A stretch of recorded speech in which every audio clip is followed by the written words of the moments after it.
Tony 幫你做功課系列 Apple 漲價還沒完，9月會更誇張哦。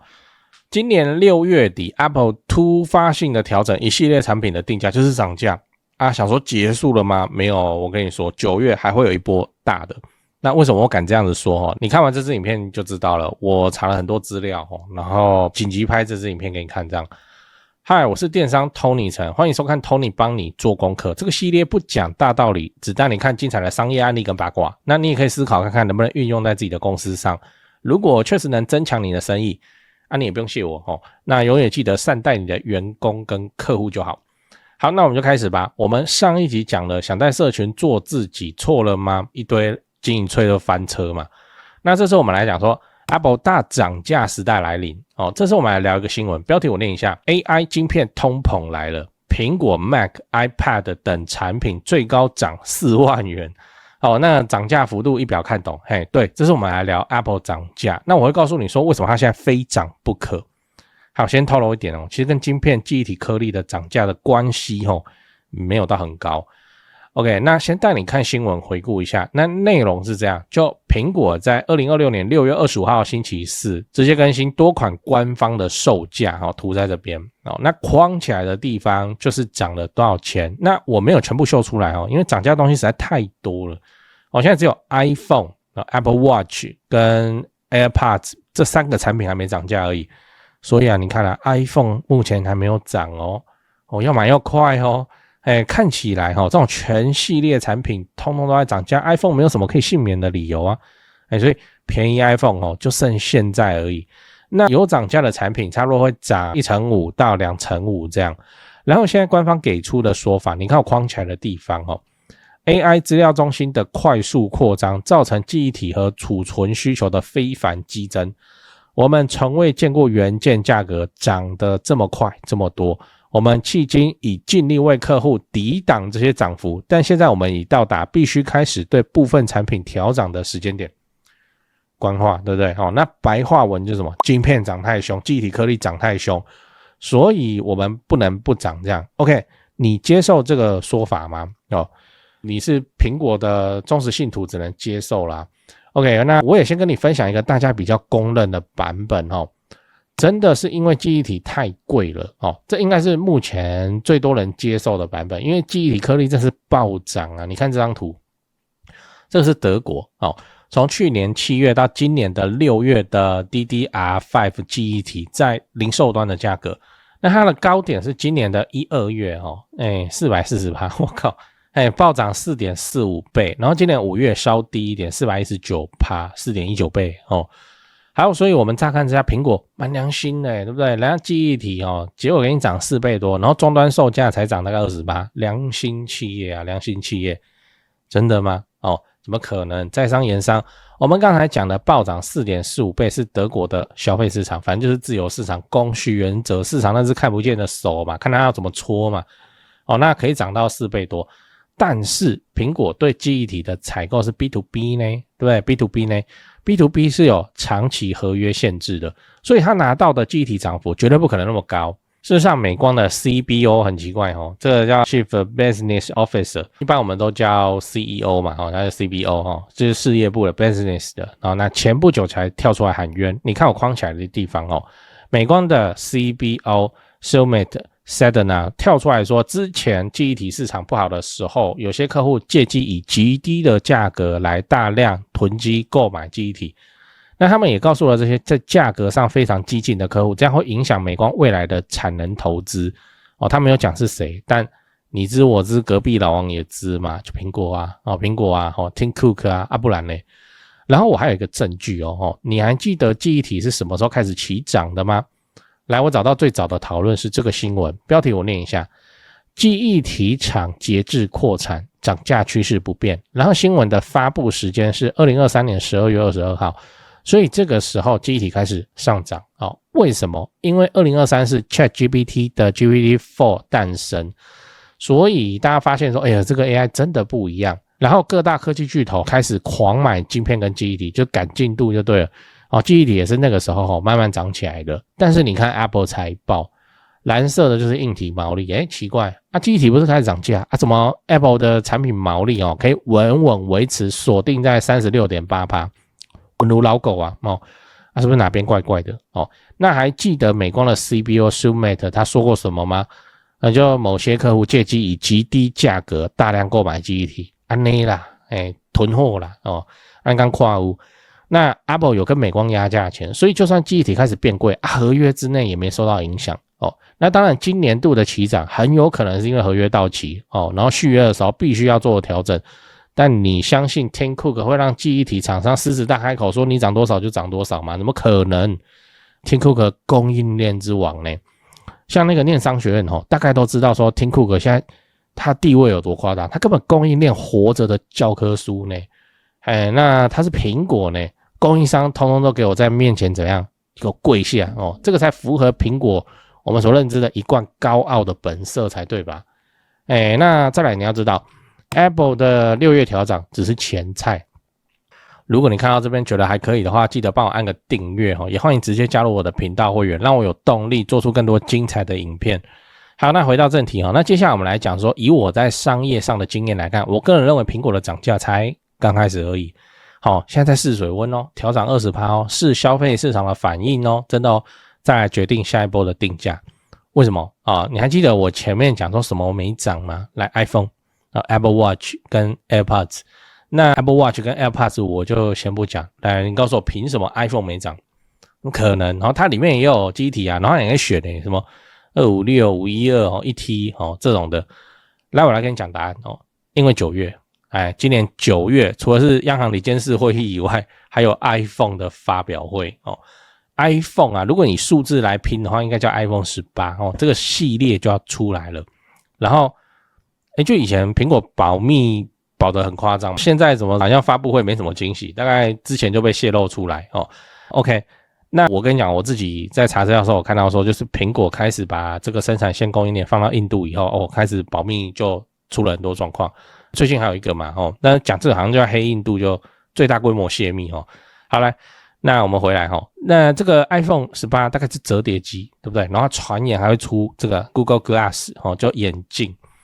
OK， 那這個折疊機名字很多一剛開始那些科技媒體的報道就叫，因為它折疊嘛，他們叫 iPhone Fold。那現在的話應該叫旗艦款，所以可能命名叫做 iPhone Ultra。iPhone Ultra 是幾率最大的，呼聲最高的，也預計是9月的時候要上市啊。而且我未看先猜這個折疊機這是定價一定會史無前例的高。可能一個大學生口袋裡放的這個 iPhone Ultra 7-8萬塊放在口袋裡呢吃麵的時候那先去點餐那手機放桌上7-8萬塊壓在桌上我個人認為就是這樣，會非常誇張。我再講一次史無前例為什麼？2個原因。第一個，它必須要搭載現在最新推出的 Siri AI 嘛。你看這個新聞標題我念一下，逾13台 iPhone 無緣用蘋果 Siri AI 熱度受限。反正就是今年6月8號的 WWDC 全球開發者大會Apple 發表了他們最新的 Siri AI。好，就我们以前要 Siri 到現在2026年要人工智障什麼人工智慧。OK， 好，那現在就是會跟 Google 合作，然後去做新的 AI。那 Siri AI 運行的最低規格是 12GB 的 RAM。那現在的 iPhone 17標配是 8GB 的 RAM。所以代表說 iPhone 18至少要 12GB 起跳嘛，不然 AI 技術跑不動就沒辦法裝在你的那個硬體裡面。所以 iPhone 18怎樣？必然漲價。好，那我講第二個原因你有看到隔壁牌 Steam 的操作嗎？Steam Deck OLED 那最近有漲價，你知道嗎？你看我劃線的地方，這打遊戲的。台灣512GB 的 Steam Deck 的售價從18980元18980大漲7300，達到26280塊。那1T 版本衝破3萬元，新價格為31800塊。大家都覺得很奇怪，因為這台機子是2023年11月推出的，電子產品是這樣，對不對？就是說你應該要一路往下降價因為電子產品就有那個後進者，就新推出的有絕對的優勢，這才合理嘛。那你之前出的老機器應該要不斷的降價怎麼突然漲價？說法也是一樣，你看這個新聞標題，受記憶體和儲存成本提高影響， Valve 宣布 Steam Deck OLED 價格調漲 40%， 你看熟悉的味道。然後 Steam 他們後面推出它的新主機叫 Steam Machine 哦，定價多少？36888哦，嘿。其實這個也是給我們一點借鑑，就是你要漲價可以，你看有沒有辦法做一點包裝上的改變啊，新產品啊，或是怎麼樣？你不要說東西都一樣，你要漲價，你一定被罵。然後是我們剛才講的 Steam Deck 的 1TB 是多少？31800，所以你只要多花個5000塊，你就可以拿到 Steam Deck 的性能強6倍的最新機型，你是不是感覺 CP 值就高起來了？不然我也來買好了。也就是說，Steam Deck 的漲價是為了 Steam Machine 的鋪路。那我也知道 Steam Deck 想買的人該買的人大概都在買了，那就讓它怎樣燃盡最後的價值吧。讓我的 Steam Machine 好賣。OK， 那我們把題目拉回來為什麼我會預測 Apple 9月推出的 iPhone 18會貴出新高度？第一個原因，記憶體規格要拉高這東西現在在漲價大漲中為什麼？才能夠跑最新的 Siri AI 嘛來，第二個原因，現在6月已經漲價一波，也就是說，他已經先幫消費者做好心理建設，就拔草測風向，你知道？至少我寫稿的當下，我沒有看到什麼人在批評 Apple 漲價可能我這支影片吧我這是在批評的角度大家都說記憶體太貴，也就是說，現在 Apple 把那個漲價的空間給它做出來了你知道？那到底新的 iPhone 18會漲多少%？不知道嘛？現在沒有人清楚嘛？如果你有自己的看法的話，你在底下留言預測。我們等9月發表會結束的時候，我們來對答案。最後，我想跟你分享可以學到什麼？這集講的差不多了，那我來跟你討論說，看完這集可以帶走什麼東西？不要說看我講那麼久，然後最後什麼也不記得這樣那我要跟你分享的是，都別人的錯講白話就是要把自己包裝成受害者啦。什麼意思？就像我們剛才講的 Apple 系列漲價那大家的炮火怎麼不是去幹這個 Apple， 就是跑去罵那個機體廠商，就這樣那我們剛才也分享了美光的 CBO 暗示 Apple 拿到的機體價格就算變貴也沒貴到哪裡去但是現在市場普遍上更接受 Apple 的說法，就是機體漲太凶所以 Apple 不得不漲，也同時讓 Apple 幫你打了預防針Mac 都漲成這樣 ，iPhone 現在沒漲，趕快買清庫存然後這個要不然我等新機器我已經預設它就是會漲價，就是這樣貴也貴的在預期之內嘛。你相不相信還是會有一大票人來自動幫蘋果護航？自有天下大儒為我辯經啊！那今天我們作為老板可以怎麼運用這個策略可以怎麼用這一招？其實你早就見過了。你現在去外面早餐店加蛋是不是還是15塊？來，我問你，蛋荒雞蛋荒過去都多久了？怎麼還在加一顆蛋15塊？因為蛋荒是怎麼樣？蛋荒就是一個你不好罵老板的理由嘛。你要去說，你怎麼可以漲價？沒有雞蛋漲價不然你去問那個雞最近是不是心情不好？怎麼生的比較少？就我們可以原諒老板，你知道？那消費者就會怎樣？就是自己 PUA 自己所以你要漲價沒有不行你要有一個對消費市場那樣交代的過去的說法。那大家還是會買單的但我這樣講不是叫你要騙人什麼我定價直接往上調，然後我的理由是什麼反映通貨膨脹？我靠，這個你不被幹誰會被幹？而是當你要做一件很可能會被罵的事情真的要拖延過公關要思考過。你說我小公司我哪來個公關？你請 AI 幫你分析嘛先找一個真實存在的外部原因，讓大家的情緒得以宣泄，不會把矛頭直接對向你。記憶體真的漲了蛋荒真的有發生只是現在沒了嘛。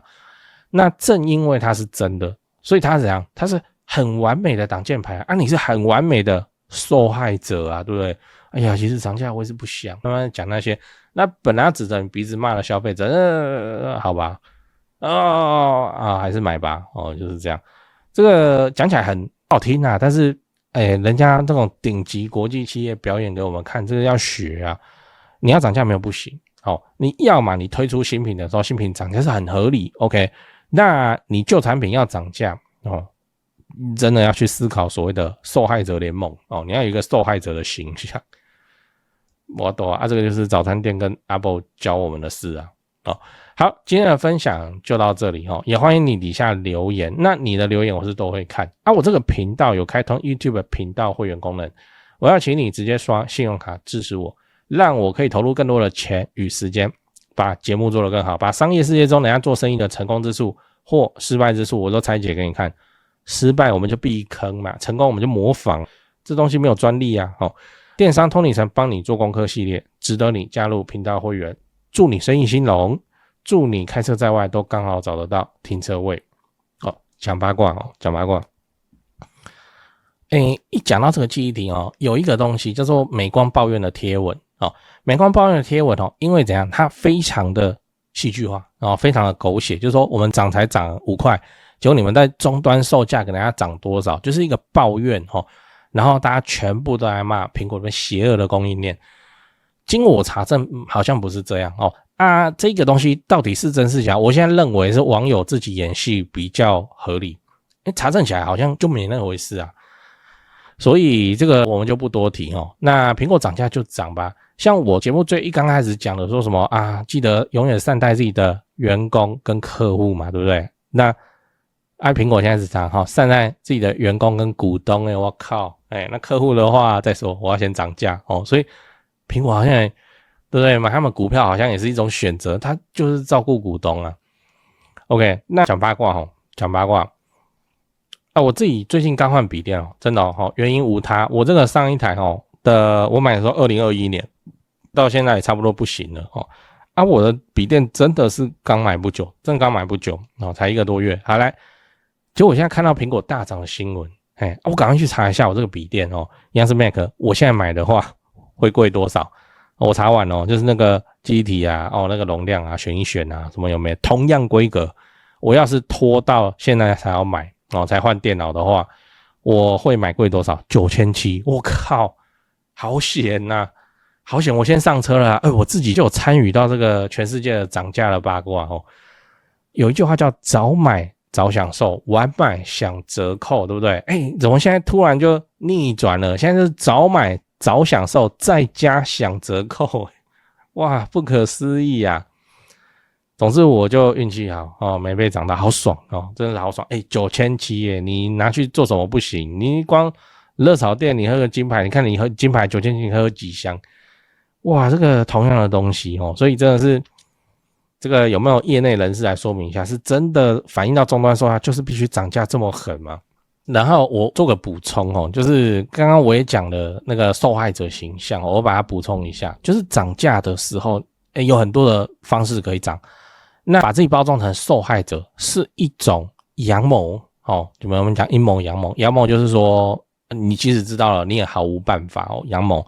蘋果這樣，早餐店也這樣啊，原物料漲價加蛋從10塊變成15、20那蛋價回來有改回來嗎？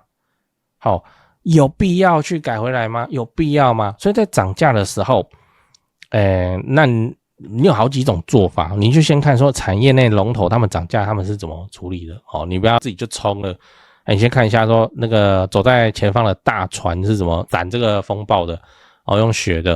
漲價的時候把自己包裝成受害者你要漲價要記得不要自己孤孤單單，你他媽孤勇者你他媽自己說漲就漲，你要把供應商拖下水來當個無辜的受害者，深情演出不多啊，這個就是蘋果跟早餐店教我們的事啊，這聽起來超像歪理可是一旦你扮演好這個受害者，你演起來要像你不要像翻車網紅還在嘴硬還在怎樣然後就把人家打成什麼有的沒的族群，不能這樣好來，你现在漲價，然後你演戲，然後這個社會現在就是這樣，不滿意可接受啊，對啊，就是這樣啊。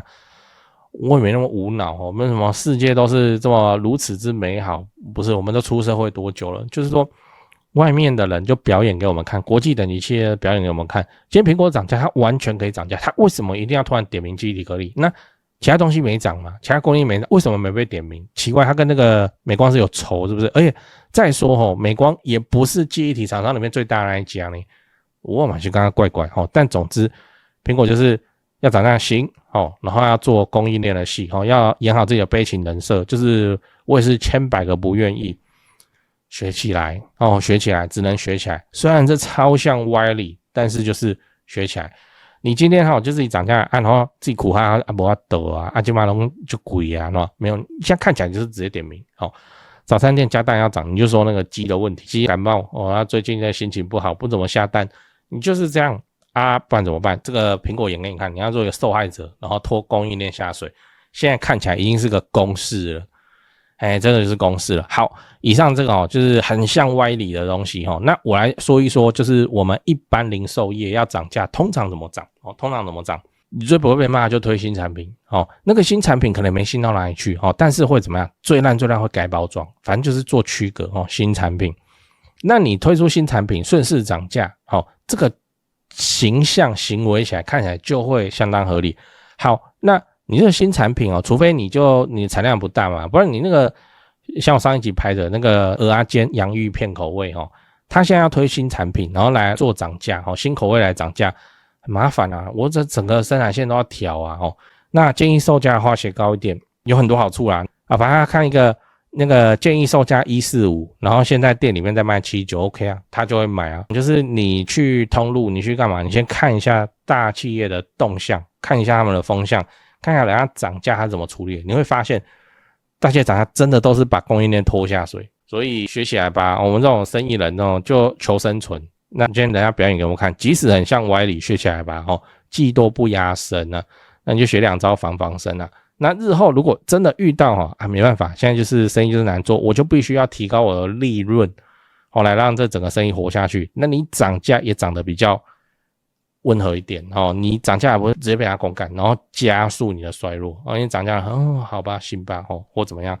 那你今天要漲價，那漲價的時候比較漂亮的什麼我推出新產品新產品又加入了什麼什麼什麼，所以它價格比較高那我除此之外，我再提供一個技法，就是為了維持價格甚至是賣出更高的價格我很喜歡用的招數是送東西就bundle一起賣。那你bundle一起賣還是可以給折扣的，但是你其實自己的本體你的主力商品的那個利潤不會被破壞太多。比方說你就高低毛利商品組合然後來打折那其實你要收到的毛利會更高，那你的本體也不需要直接在那邊嚴重的削價。反正做生意的技法千萬那我們就是看着這個巨頭的動向，他今天表演給我們看了漲價受害者人設拖供應鏈下水，而且直接點名嘎巴伊那多誰